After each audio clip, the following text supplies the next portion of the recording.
Are you having issues loading CSV files or text files into Tableau Desktop and it's not reading correctly? So when you open up a text file, it's going to look like this, or a CSV file, kind of the same thing. It's a whole bunch of letters and words, but it's all kind of in a giant block.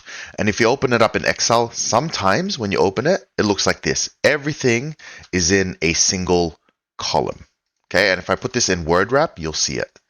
You can see everything is a single column, so it's not really usable from a data perspective.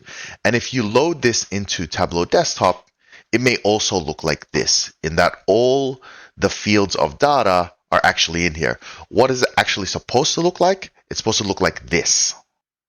As you can see, everything is in its respective column. So let me show you how to fix this in Tableau. So I've got the file here, and if you want to follow along, it's in the description below. I simply drag and drop into Tableau. Okay, now generally it will read the file correctly. However, sometimes it doesn't, and it does this. Let me just demonstrate. It will all be bunched up.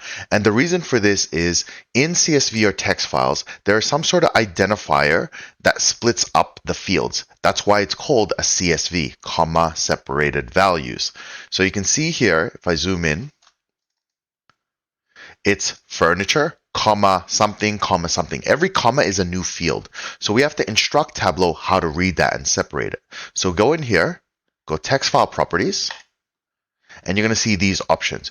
We're going to make sure that this is set to comma. And as soon as you do that, it's going to split it up and you're all good to go. So when we now go into sheet 1 down here, everything is in its respective field and we can actually start creating visualizations extremely easily. And you don't have to worry about all those issues in trying to get everything separated or done manually or cleaning it in Excel.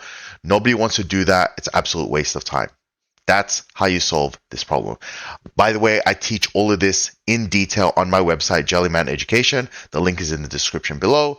Apart from that, hope you guys enjoyed. Hope it solved your problem, and see you next time.